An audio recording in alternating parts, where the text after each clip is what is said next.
안녕하십니까. 박정호의 손에 잡히는 경제 플러스 박정호입니다.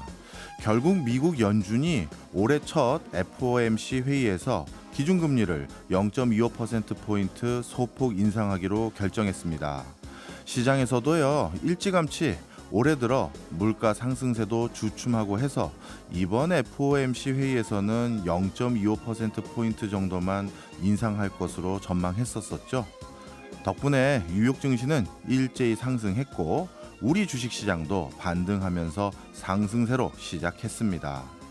이와 함께요, 미국 연준에서는 시장을 시킬 수 있는 한 가지 말을 더 했는데요.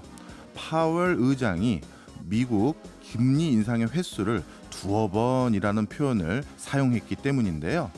어쩌면 물가 안정의 고지에 거의 다 온 것 같기도 합니다. 이제 서서히 물가에 대한 숙제를 풀어가고 있는 미국 중앙은행이 그렇다면 그 다음에 풀어야 할 숙제는 무엇일까요?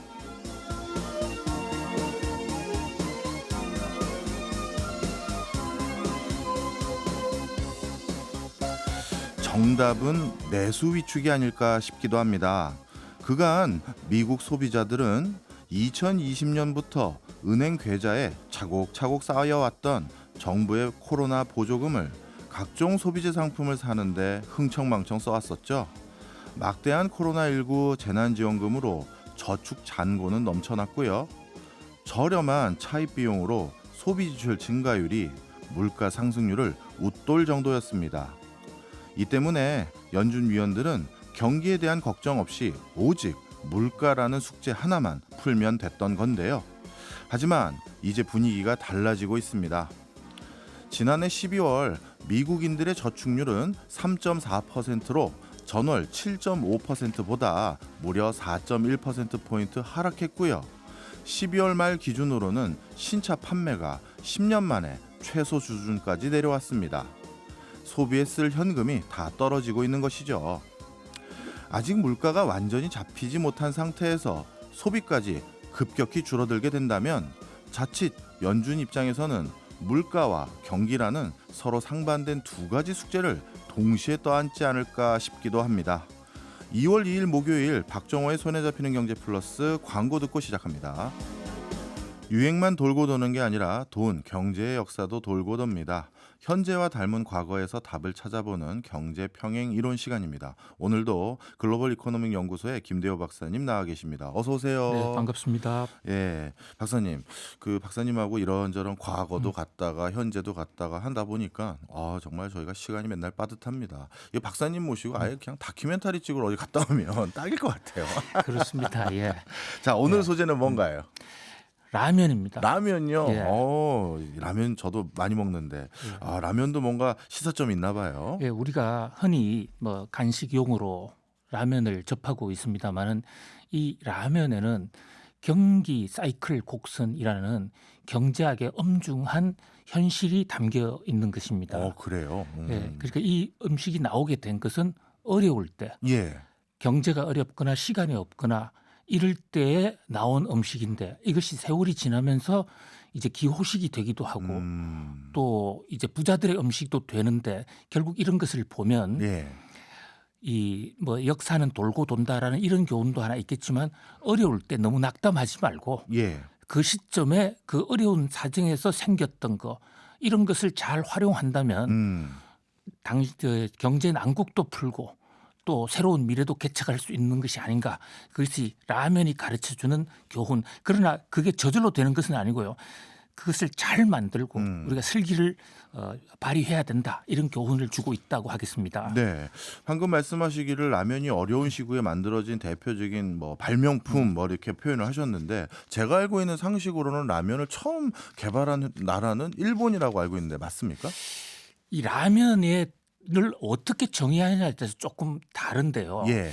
지금 우리가 봉지를 뜯어서 냄비에다가 끓여 먹는 그런 형태의 라면은 일본이 만든 게 맞습니다. 그래요. 정확하게 1958년이에요. 예.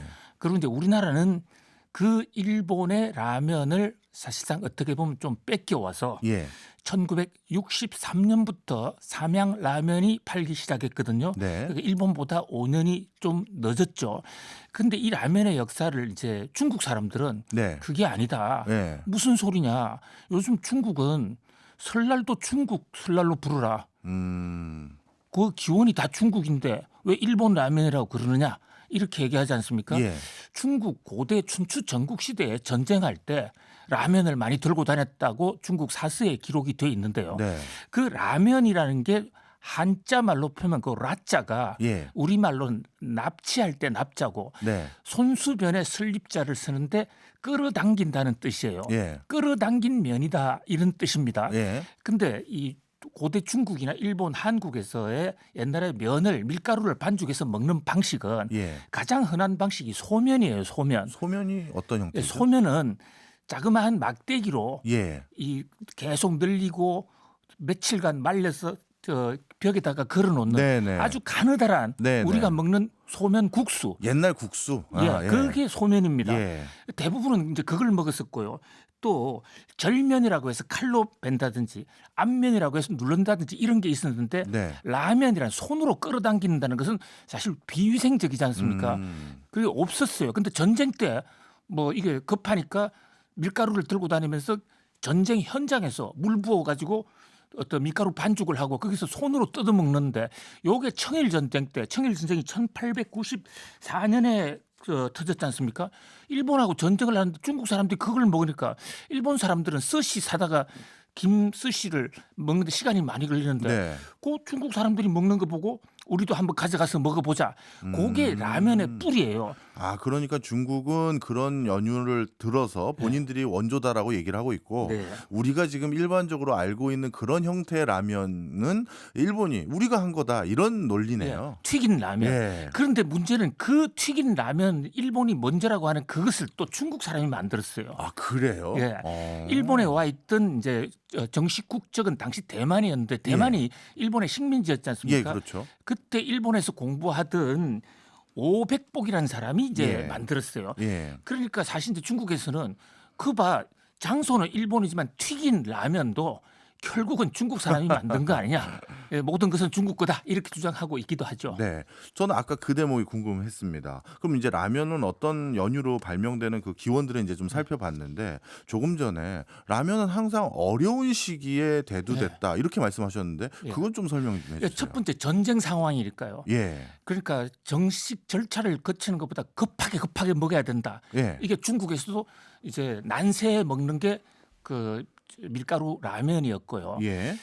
일본에서는 이게 이제 그 1958년 그때만 하더라도 태평양 전쟁, 흔히 우리가 대동아 전쟁이라고 일본에서 부르고 있는데 그 전쟁에서 일본이 지지 않았습니까? 예. 그래서 일본의 식량난이 상당히 심했습니다. 50년대. 한국 전쟁 때문에 조금 일본이 좋아졌지만 그래서 이제 일본에서는 그 어떤 허기짐을 달랠 방안을 찾고 있었는데 당시에 공교롭게도 미국에는 밀가루가 남아 돌아갔습니다. 네. 그래서 잉여 농산물을 이제 일본에 제공을 한 것이죠. 일종의 원조 준 거네요. 그렇습니다. 네. 원조를 받아서 이것을 이제 그 손으로 끌어당긴 면으로 해 먹는데 그게 만드는데 그것도 시간이 많이 걸리거든요. 예. 그것을 바로 오백복이라는 사람, 이 사람이 나중에 일본 여자하고 결혼을 해가지고 이름을 일본으로 바꾸는데요. 예. 안도 모모호쿠입니다. 예. 지금 이 안도 모모호쿠는 일본에 가면 라면의 대왕 창시자. 해서 네. 발상지라 해서 크게 동상도 있고 아. 기념관이 있거든요. 그 이 양반이 사업을 하다가 실패를 했어요. 예. 근데 포장마차에서 일본식, 중국식 그 라면, 뭐 일본에서는 라멘이라고 그럽니다만 네. 그거 만드는데 시간이 너무 많이 걸린다. 예. 이걸 어떻게 좀 대량 생산할 수 없을까? 근데 옆에 오뎅이 있는 것입니다. 정확한 템뿌라가 있죠. 예. 템뿌라가 저 생선에다가 튀긴 거지 않습니까? 예. 그러면 이 밀가루도 튀기면 안 될까? 그 아이디어를 바로 오백복이 낸 것입니다. 예. 이렇게 튀기게 되면 뭐가 좋아지냐면요. 네. 우선 맛이 좋아지지만 그것보다도 관리. 관리입니다. 바로. 그렇죠. 그걸 튀겼을 때 높은 열에 튀기면 이 밀가루 안에 들어가 있는 수분이 다 빠져나갑니다. 그렇겠죠. 그리고 그것을 정형화시켜서 말려놨다가 물만 넣으면 되거든요. 그렇네. 이것이 혁명인데 이것이 일본의 가난을 해소했단 말이죠. 이것을 이제 한국의 전중윤이라는 사람, 네. 이분은 이제 삼양식품의 창업자예요. 네. 북한에서 살다가 일제시대 때 거기서 일본 우체국에 들어가서 일을 하던 사람, 일본 가서 공부하던 사람인데 이분이 이제 우리 60년대 경제 개발을 해야 되는데 우리나라도 상당히 어려우니까 그래서 당시 박정희 대통령한테 5만 달러를 거의 무이자로 빌려다가 네. 일본에서 뺏겨오는데 최초의 라면을 만든 회사, 그 회사가 지금도 회사가 있습니다. 니신 식품이란 곳입니다. 네. 요 니신은 앞에 니산 할 때는 앞에 일본 일자. 예. 그다음에 두 번째 신은 청나라 청으로 이제 일본말로 이럴 때 신이 되는 거거든요. 그렇게 발음하군요. 그러니까 일본 청 합작회사라 이런 뜻이에요. 아. 그러니까 이 사람이 원래 오백보기가 청나라 사람이었으니까요. 예. 그런데 이 니신 이 라면에서 우리나라한테 기술 안 가르쳐 줍니다. 그래요. 예, 그래서 이 정준영 씨가 약 한 2, 3년을 일본 거리에서 방황을 하다가 예. 그 당시 라면 회사 중에 제일 마이너한 회사, 예. 제일 쪼매난 회사인 묘조 식품을 만납니다. 네. 이게 명성식품이에요. 네. 이게 일제시대 때 좀 아는 사람의 인연으로 해서 만나는데 제일 조그만 회사에 가서 묘조식품에서 간신히 기술을 빌려와서 우리나라도 63년부터 라면이 나오는데 이게 당시 박정희 정권의 그 혼분식 장려 정책하고 맞물리면서 아주 폭발적으로 늘어나게 된 것이죠. 그때 쌀 부족했을 때 어떻게든 허기 때우기 위해서 그 밀가루 음식 그거 예. 장려했던 그때 말하는 거죠? 그렇습니다. 그때 그래서 당시 사람들이 밀가루를 안 먹었습니다. 예. 그래서 강제로 먹이고요. 군에서 이 라면 안 먹으면 빠따를 맞는 이런 일까지도 있었더랬습니다. 그리고 길거리 도체, 라면 무료 어떤 시험 어떤 먹을 수 있는 그런 장소를 만들 것 정부의 공권력으로 강제로 보급한 게 라면이죠. 예. 근데 좀 한 가지 궁금합니다. 아니 우리나라 그럼 초창기 라면은 일본 라면을 벤치마킹해서 기술 이전 같은 걸 좋게 말하면 받아서 이제 만든 건데 근데 요즘 일본 라면과 우리 라면 보면 좀 많이 다르더라는데. 그렇습니다. 많이 크게 다릅니다. 네. 그러니까 우리가 일본에 라면을 먹고 싶어 라면 관광 가는 사람들도 많은데요. 네. 일본에는 라면이 두 개 있다고 볼 수가 있어요. 예, 예. 하나는 요리로서의 라면인데요. 음식점에 가면 그 자리에서 그냥 끓여줍니다. 예. 봉투에 뜯어내는 게 아니라 예. 그 음식점의 고유의 맛으로 뜯어내는 거예요. 그러니까 거기서 말하는 라면은 네. 바로 밀가루를 손으로 끌어당겼다는 그 의미고 예. 그 안에다가 고기를 많이 집어넣습니다. 근데 이게 일본의 메이지 유신과 또 관련이 있습니다. 일본이 1868년에 이제 그 개항을 하고 외국과의 이제 와의 교류를 시작하지 않습니까? 네. 그래서 이제 도쿠가와 에도 시대가 끝나고 메이지 유신을 하는데 일본 사람들이요 그 전까지만 하더라도 네. 무려 1197년 동안 일본 사람은 육식이 금지되어 있었습니다. 아니 누가 못 먹게 한 거예요? 예, 못 먹게 했습니다. 왜요? 정부에서 그리고 그거 먹으면 처형됩니다. 처형을요? 예. 그래서 우리 일본을 외놈이라고 그러잖아요. 예. 그 외자가 키가 작다는 뜻이거든요. 네. 1197년 동안 고기를 먹어본 적이 없는 민족이니까 자그마했죠. 그것을 이제 메이지 유신의 정부에서 우리가 개방해서 실력 키우는 것도 좋지만 사람부터 건강해야 된다. 그래서 1197년 만에 정확하게는 1872년에 메이지 천황이 직접 나서서 예. 자기가 고기를 먹으면서 지금부터 고기 먹어야 돼. 고기 먹는 거 처벌하는 거 없앴거든요. 그때 소위 중국식 라면이 폭발적인 인기를 끌었습니다. 고기를 1000년 동안 안 먹어봤는데 이게 고기가 입에 들어오겠습니까? 네. 그래서 물에다가 네. 각종 양념을 버물려 가지고 거기다가 고기를 집어넣으니까 이게 좀 팔린 거예요. 아. 그래서 일본 라면은 물이 많고 고기가 듬뿍듬뿍 들어가 있습니다. 맞아요. 저 무슨 육수를 아주 걸쭉하니 내고 그렇습니다. 고기로도 아주 큰 덩어리들이 많이 들어가 있더라고요. 돈코츠 라면이라고 해가지고 돼지고기를 잔뜩 네. 집어넣거든요. 뭐 애청자분들 오해하시면 안 됩니다. 오늘은 일본 얘기 하다 보니까 일본 영화가 좀 많이 나오는 것이지 예, 좀 오해 없으시기 바랍니다. 원래 그게 그쪽 일본에서는 돈코츠 라면이라고 부르니까요. 예. 예.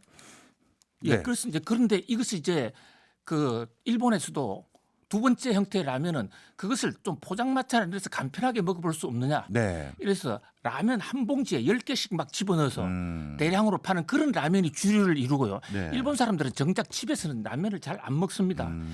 그럼 그것을 가져와서 우리나라는 한국화시키면서 동시에 세계화를 시킨 것이죠. 예, 예. 그러니까 맛의 표준, 일본 맛이 아니라 전 세계가 먹을 수 있는 맛으로 만든다.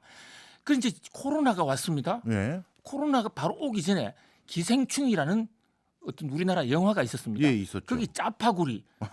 그게 라면의 한 형태지 않습니까? 예, 예. 그런데 거기서 이게 뭐지 하고 있었는데 코로나 때 집콕을 할 수밖에 없는, 밖에 못 나가니까 우리도 한번 기생충에서 한번 먹어볼까? 근데 한국 라면 너무 맛있어. 네. 근데 일본 라면은 국제 스탠다드에 너무 맞지가 않아요. 그래서 한국 라면이 폭발적으로 팔려나가는 뭐 그런 그 경제학적으로는 그렇게 분석을 해볼 수 있습니다. 근데 요즘 제가 해외 통계를 보니까 요즘 갑자기 또 라면이 전 세계적으로 판매가 급증한다고 하더라고요. 그렇습니다. 그러니까 이 라면들 이제 먹어보니까 네. 코로나 때 집콕에서 먹어봤는데 이것은 그냥 그 비대면 상황에서 잠시 먹는 것이 아니라 한 끼 식사로도 괜찮네? 이런 인식. 특히 이제 라면과 치즈의 조화. 예. 미국 사람들은 우리처럼 라면을 끓여 먹지 않습니다. 예. 컵 라면이 서양 사람들이 먹을 수 있는 하나의 큰 계기를 제공을 했고요. 아. 그 컵에다가 물에다가 치즈 하나 넣어 먹으면 영양가가 있다. 특히 우리 자판기 라면이라고 있지 않습니까? 네, 알죠. 그게 지금 미국에 보급되기 시작하면서 이거 길거리에서 또는 슈퍼에서 뜨거운 물만 나오니까 먹어보니 괜찮네. 그러면서 K푸드로서 지금 상당히 경제적으로도 유망한 상품이 되고 있는 것이죠. 네, 어찌 보면 요즘 코로나19로 또다시 경기도 좀 침침하고 그런 상황에서 한 끼를 간편하게 때울 수 있는 또 이 라면이 다시 한번 또 주목받게 됐네요. 자, 그런데 이런 라면 세상이 이제 다시 한번 또 붐업을 일 수 있는 계기가 됐는데 우리나라 라면 회사들은 누가 있고 좀 경쟁력을 갖췄는지 그것도 궁금합니다. 예, 우리나라 지금 4대 메이저 라면 회사들이 있어요. 예. 가장 오래된 회사가 삼양식품이라는 회사입니다. 예. 아까 말씀드린 1963년에 만들어진 회사인데 요게 80년대 후반까지만 해도 1등을 달리다가 예. 그때 면을 튀길 때 네. 그 인체에 유해한 공업용 라면으로 튀겼다라는 내부 고발이 들어오면서 당사자들이 대거 구속되는 사건이 터집니다. 네. 1989년 예. 올림픽 직후인데요. 예.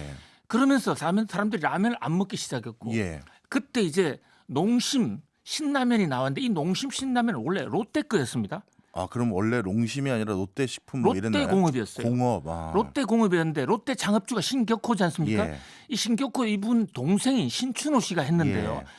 그 형이 하지 말라는 것을 막내 동생이 했거든요. 예. 형은 라면은 아직 때가 아니다. 그런데 막내 동생이 하니까 밉다고 네. 너 롯데 이름 쓰지 마. 아. 이래서 롯데 이름을 강제로 뺏깁니다. 네네. 그래서 이름을 빼앗긴 그 신춘호 동생이 시골을 걸어가다가 아주 낙담해서 들어가다 보니까 네. 농민들이 예. 밀가루 재배하는 장면이 너무 감동적이다. 예. 그래서 농민들의 마음을 집어넣자. 음. 이래서 농심라면을 만들었고요. 네네. 그 밖에도 그다음에 이제 그 빙그레 또 오뚜기, 네. 야구르트의 팔도라면 이런 라면들이 있는데 빙그레 라면은 이것을 풀무원에 지금 팔았어요. 그래서 현재 4개의 회사가 있다 이렇게 볼 수 있습니다. 4개 회사가 있군요. 자, 그러면 이들 4개 회사가 주축이 돼서 지금 우리나라가 전 세계 라면의 어떤 시장에 뛰어들고 있는데 국내 라면의 경쟁력 어떤 상황입니까? 국내 시장에서도 라면 폭발적으로 늘어나고 네. 있고요. 해외는요? 해외는 지금 동남아시아는 10여 년부터 돌파를 해서 현지 공장에서 많이 생산합니다. 예. 그래서 우리가 한 해에 라면으로 수출해서 벌어들이는 돈이 세관 통관 기준으로 7억 불 정도 되는데요. 네.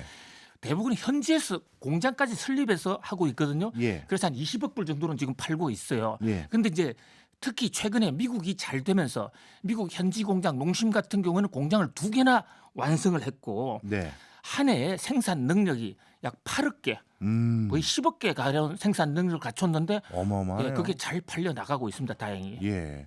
자, 이렇게 잘 나가는 라면 지금은 더 잘 나가고 있는데 그래도 뭐 실현기 같은 게 있었겠죠? 그렇습니다. 그러니까 우선 초기에 국민들이 안 먹으려고 해서 아. 강제로 먹였던 거. 예. 그다음에 1980년대 말에 그 공업용 기름으로 튀겼다.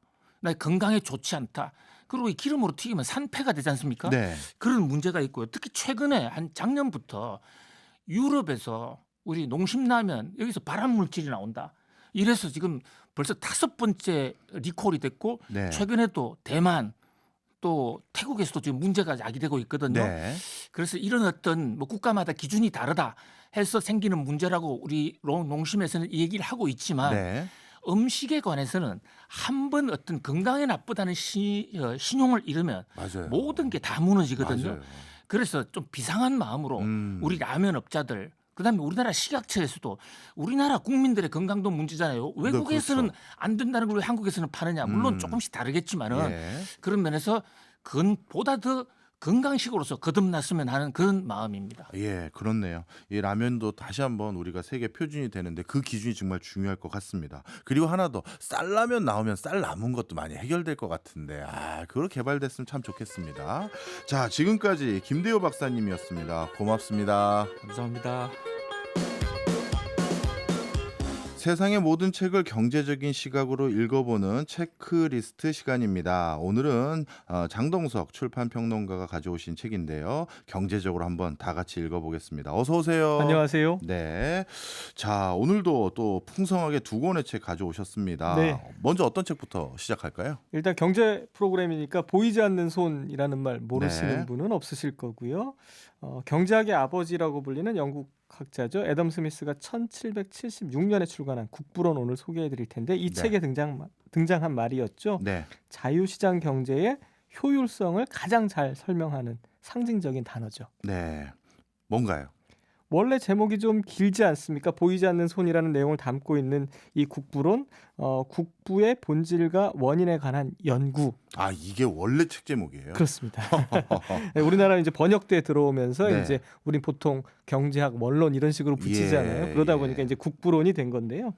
분업과 생산성, 자원의 효율적 분배 등 자유시장 경제에 대한 내용을 다 다루고 있죠. 네. 고전 경제학의 기초를 놓은 책. 이런 평가를 받고 있습니다. 네, 저도 뭐 사실 뭐 경제학과 출신이니까 당연히 이 국부론이 어떤 의미가 있는지는 잘 알고 있는데 특히 이 책을 들고 오신 또 남다른 이유가 있으실 것 같아요. 예, 네. 일단 이 책이 설명하는 아주 중요한 내용이 네. 살짝 간과되는 부분이 있어서 가지고 왔어요. 예. 일단은 이제 국부론을 이해하려면 먼저 책이 출간된 당시를 좀 살펴봐야 하는데요. 이 책이 나왔던 1776년 이 여간에 영국은 이미 산업혁명의 기운이 한창 무르익고 있던 시절이었거든요. 전기기관이 계속 발전하고 있었고 상품을 대량 생산하는 게 이제 조금씩 더 가능해진 거죠. 사람들은 일자리 찾아서 이제 농촌 떠나서 도시로 몰려들던 그런 시기였는데 사실 이제 생각해 보면 그 전까지는 농업이 전 세계인들의 주요 산업 뭐 먹고 살기 위해서 하는 것이기도 했지만요. 그렇죠. 이 전까지만 하더라도 사실 농업이 뭐 경제 전부였죠, 뭐. 그렇습니다. 예. 뭐 유럽 여러 나라들이 중상주의 그러니까 무역을 통해서 귀금속을 많이 확보하는 게 국가의 부를 축적하는 거라고 생각했지 네. 다른 산업 물건을 만들어서 판다 이런 생각은 거의 못하던 네. 시절이니까요. 그런데 산업혁명이 일어나면서 공업을 통해서 엄청난 부가 창출되고 개인 하나하나가 경제 주체로 중요하게 참여하는 시대가 이제 열리게 된 것이죠. 네. 어찌 보면 경제적으로 굉장히 풍요로웠던 시절인 것 같은데 굳이 경제적인 관점에서 뭔가 굳이 애덤 스미스가 책을 이렇게 또 두껍잖아요. 네. 이걸 집필하게 된 뭐 나름 계기가 있습니까? 애덤 스미스가 이런 산업이 발전하면서 눈여겨본 측면이 하나 있어요. 네. 그게 뭐냐면 사람들의 이기심, 욕심이라고 볼 수도 있는데요. 그런데 일단 시장에 참여하는 사람들의 두 부류를 한번 생각해 보자라고 얘기하고 있거든요. 세상엔 두 부류만 있다 하면 애덤 스미스는 생산자와 소비자만 있다라고 본 것이죠. 생산자는 상품을 만들어서 비싸게 팔아서 최대 이윤 얻고 싶어 하고 소비자는 당연히 물건 되도록 싸게 사고 싶어 하는 게 욕망일 텐데요. 네. 어쨌든 이렇게 각자의 만족스러운 결과를 얻으려고 노력하는 과정에서 자연스럽게 흥정도 벌어지고 물건값이 결정될 것이다 라고 생각을 한 거죠. 이상적으로. 누가 정해준 것도 아닌데 마치 보이지 않는 손이 이렇게 우리를 흥정하게 만들어서 가격을 결정해 주는 것처럼 보인다. 그래서 이제 보이지 않는 손이 된 건데요. 이를테면 빵집 사장님은 빵을 만드는 건 돈을 벌기 위해서지만 그 결과 사람들은 빵을 먹을 수 있고 또 시장은 돈을 벌 수 있기 때문에 이런 이기심이 사회에 도움이 된다는 거예요. 네. 욕심이라고 표현될 수도 있지만 어쨌든 결국 중요한 것은 시장 참여자들 그리고 자유로운 시장, 흥정이 가능한 시장. 그러니까 이 애덤 스미스는 경제가 결국 발달하는 데 있어서 더 중요한 그 무엇인가가 있는데 그걸 이분은 일단 보이지 않는 손이라는 비유적인 표현으로 하긴 했지만 그렇습니다. 궁극적으로 이 책에서 제시하는 그 한 단어는 일종의 자유방임인 거네요. 맞습니다. 그런데 더 중요한 게 한 가지 있습니다. 또 있어요? 네. 자유가 중요하지만 자유 방임은 안 된다는 거예요. 그래요. 예. 애덤 스미스가 주장한 자유라는 게 자연적 자유라고 예. 번역되어 있는데요.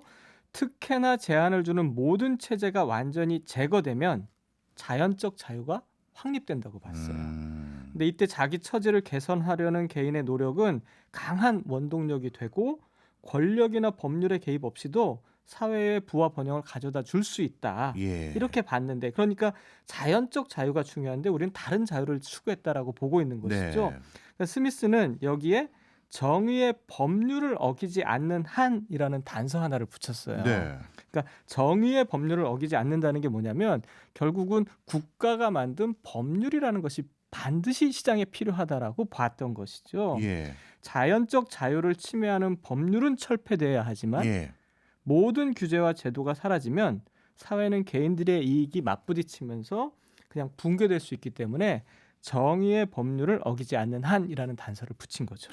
여기서 제가 알고 있는 국부론과 좀 내용이 달라지는데 저 사실 거의 경제학과 출신들이나 경제학자들 중에서 국부론을 끝까지 읽은 사람은 거의 없습니다. 그래서 이제 저도 굉장히 새로운데요. 제가 알고 있던 상식을 간단히 먼저 말씀드리면 네. 중상주의 시절에 국가 주도로 의사결정을 하다가 그것이 가지고 있는 폐해를 자연스럽게 밝히는 과정에서 국가가 부를 창출하는 건 국가에서 경제와 관련된 의사결정을 하는 게 아니라 방금 말씀해 주셨던 개개인의 자유와 창의 이런 것들이 중요하다라고 그래서 국부론을 썼다고 들었는데 맞습니다. 지금 얼핏 보니까 다시 국가의 역할을 강조하는 것 같아요. 그렇죠. 결국은 신뢰와 질서, 정의를 유지하기 위해서 도입해야 하는 중요한 법률들이 있다고 본 거예요. 더 큰 자유를 위해서 어떤 자유는 뭐 일종의 제한할 수 있다 이렇게도 본 거겠죠. 예. 이를테면 서민들이 마시는 맥주보다는 증류주, 그러니까 양주 같은 것에 세금을 더 많이 물려야 한다든가 네. 노동자보다 지주에게 높은 세금을 부과해야 한다. 또 건축물에 이때부터 벌써 방화벽을 세우도록 의무화해야 한다. 뭐 이런 네. 얘기도 있었고요. 낭비벽이 심한 사람과 투기꾼만 대출을 받는 것을 막기 위해서 네. 이자율 상한제 시행해야 한다. 뭐 이런 이야기도 있거든요. 또 하나 공공 기반 시설을 확충하고 공립학교 세워야 한다.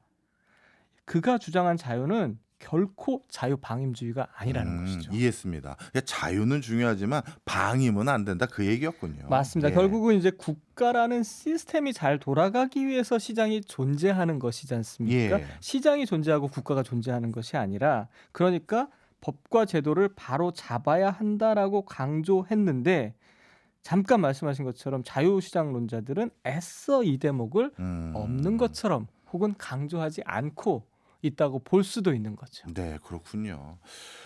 참 또 이렇게 책을 어쩌면 또 끝까지 안 읽어서 그럴 수도 있어요. 이거 되게 두꺼운 책이거든요. 맞습니다. 사실 저도 이 책 읽으면서 늘 그 생각합니다. 이걸 언제 끝까지 다 읽나 이런 생각을 하고 있었습니다. 예, 역시 끝까지 다 읽어보신 분은 이런 대목까지 있다는 걸 또 찾아주시네요.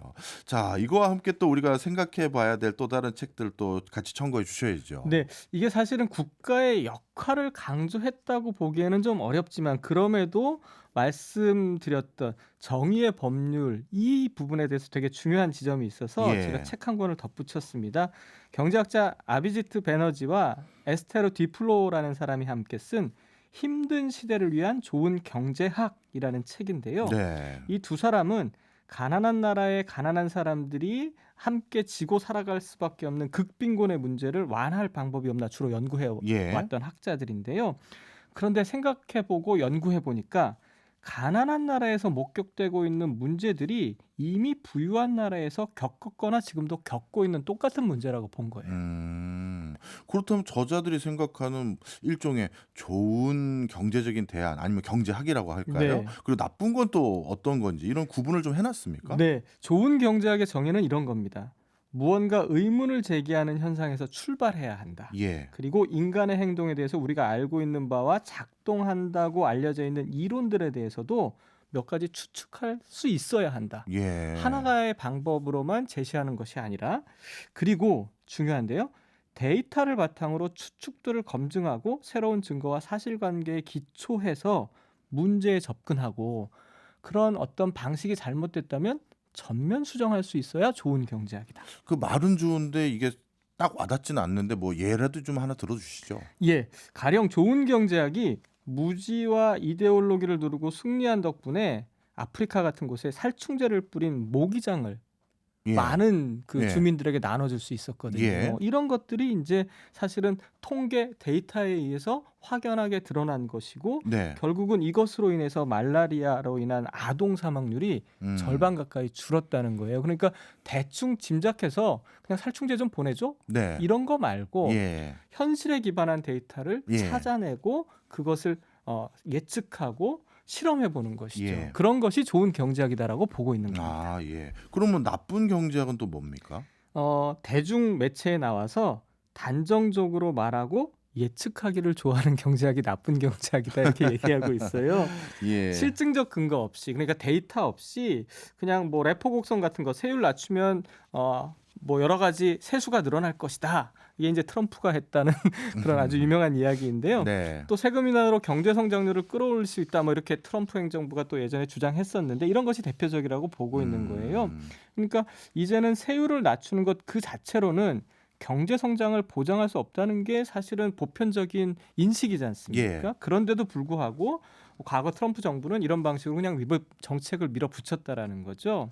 또 하나, 무역은 모두에게 이득이 되고 모든 곳에서 고속 성장을 일으키는 아주 중요한 모티브다라고 얘기를 하는 경우들이 많이 있는데, 네. 현재는 그렇지 않다는 게 너무 확연하게 드러났지 않습니까? 그럼에도 불구하고 무역을 계속 장려하는 여러 가지 세계적인 정책들, 그런가 하면 또 보호무역을 하는 여러 가지 정책들이 사실은 통계나 이런 것에 의해서 나타나는 것이 아니라 자의적인 판단에 의해서 나타나는 경우가 많다. 그것이 나쁜 경제학이다라고 보고 있는 겁니다. 네. 저자들은 또 이런 관점에서 또 이렇게 나쁜 경제학을 설명하고 있군요. 네. 그 극단에서 네. 이주와 이주민 문제를 아주 핵심적으로 또 이 책에서 고찰하고 있어요. 그래요? 사실 요즘 전 세계적으로 가장 골치 아픈 것이 이민자.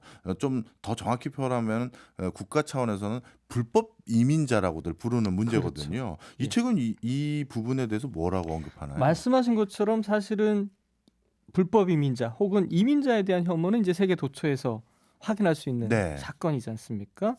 뭐 멕시코에서 몰려오는 이민자들이 미국인들의 일자리 뺏고, 그래서 트럼프 대통령이 러스트벨트 자극해서 이제 백인 중산층들의 표를 확연하게 이끌어냈던 여러 네. 가지 일들이 있었는데요.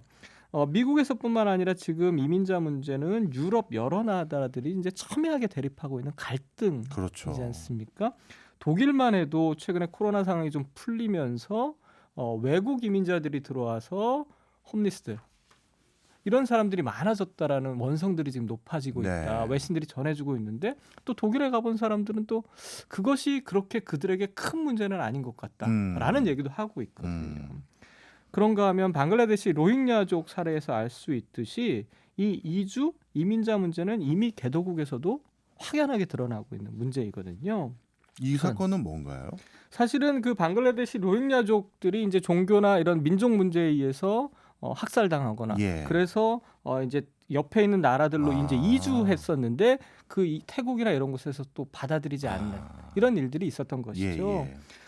이민자 혐오의 기반에는 이민자가 너무 많다는 인식이 깔려져 있거든요. 그런데 이민자는 전혀 물밀듯이 밀려오고 있지 않다. 네. 저자들이 보기에는 그렇다라는 거예요. 오히려 이 사건이 인종주의자들의 선동을 통해서 이민자들의 숫자가 과장되게 인식되고 있다라고 보고 있는 것이죠.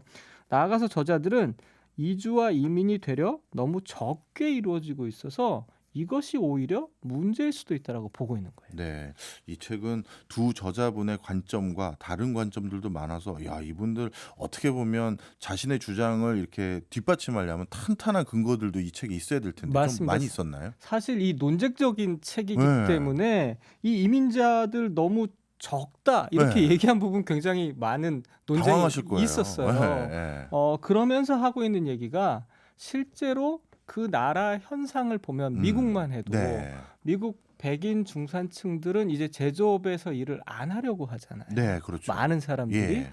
그러면 이 부분을 누군가는 메꿔야 하는데 어떤 사람들이 하려고 할 것이냐. 결국은 제3세계에서 온 이민자들, 멕시코나 뭐 아시아에서 온 이민자들이 그 자리를 여지껏 잘 메꿔주고 있었는데 그것마저 싫다고 뿌리치지 않았느냐. 예. 결국은 이런 문제가 이주와 이민자의 문제가 훨씬 더 적게 받아들이는 자국 우선주의 때문에 발생하는 것이다. 아. 이런 미국의 통계들 또 유럽의 통계들을 또 제시하고 있어요. 네. 자, 그러면 오늘 두 개의 책을 한번 링크를 해보겠습니다. 애덤 스미스라는 어떻게 보면 경제학의 아버지라고 지칭되는 분께선 이런 것들을 예전에 다 자유, 시장, 물론 방임은 아니지만요. 네네. 그런 걸로 해결하라고 했고, 근데 이분들은 그러면 한참 후대에 이런 사회 문제를 경제적 관점에서 진단하셨는데, 네. 이분들은 그럼 이걸 시장에서 해결하라고 했나요? 아니면 어떻게 하라고 했나요? 결국은 예, 애덤 스미스가 얘기하고 있는 정부의 역할, 예. 법률이나 정책적 부분들이 중요하다고 이 두 학자도 보고 있어요. 결국은 시장이 늘 공정하고 용인 가능하고 효율적인 결과를 가져다 줄 것이라는 믿음이 이제는 함정이지 않다는 게 네. 너무 공공연한 사실이 되었으니까 결국은 이것을 맡겨둘 것이 아니라 시장에만 맡겨둘 것이 아니라 이주 같은 경우에는 제조업에 이주 노동자들이 와서 일할 수 있는 정책적인 어떤 전환 같은 것들을 철저하고 세밀하게 따져서 뭐 불법 이민자들이 많이 왔고 불법 노동자들이 많다 단속만 할 것이 아니라 이런 부분들을 실제로 국가의 이득이 될 수 있도록 전환하는 과정 그리고 사회 인식 개선을 같이 해야 된다라는 지점들을 이 책 저자들이 실증적인 사례를 통해서 얘기해주고 있는 것이죠. 네. 이렇게 어떻게 보면 사회적 곳곳에 여러 새로이 전개되는 사회 문제까지 해결하려면 이분들이 또 한 가지 중요시 여겼던 현장의 실증적인 데이터를 가지고 대안을 제시해야 된다고 하셨는데 지금 과연 우리가 그런 여러 가지 지식이 충만한지도 걱정은 돼요. 맞습니다. 사실은 그래서 말씀하셨지만 이 책의 저자들도 책 말미에 우리가 얘기한 거 불완전하다 인정하면서 심지어 빠른 경제 성장을 가능하게 할 수 있는 방법에 대해서 아는 게 별로 없다. 우리도. 그리고 대다수의 경제학자들도 그렇다. 이렇게 얘기하고 있거든요. 하지만 이 거대한 어려움에 맞서서 자명해 보이는 유혹에 우리가 저항할 수 있어야 한다. 네. 그리고 기족의 약속 같은 것은 믿지 말자. 곧 좋아질 거다. 이런 거 믿지 말고 말씀하신 것처럼 실증 근거가 무엇인지 거기에 대해서 질문하고 또 우리가 무엇을 알고 있고 알지 못하는지 솔직하게 얘기하고 좋은 경제학을 함께 만들어가자. 이런 이야기들을 하고 있습니다. 알겠습니다. 오늘도 풍성한 두 책 동시에 살펴봤습니다. 지금까지 장동석 출판평론가였습니다. 고맙습니다. 고맙습니다. 네, 우리 애청자님께서 오늘은 이 곡 듣고 싶다고 해주셨습니다. 최정실님께서 신청하신 곡이죠. 홍대광의 잘됐으면 좋겠다 골라봤습니다. 오늘도 무탈한 하루 보내시길 바라면서요. 박정호의 손에 잡히는 경제 플러스는 내일 11시 5분에 다시 찾아오겠습니다. 고맙습니다. 나망설임도 없이 죽선내려간 노래야 이 노래 경제생활의 플러스가 되는 아주 경제적인 시간. 박정우의 손에 잡히는 경제 플러스.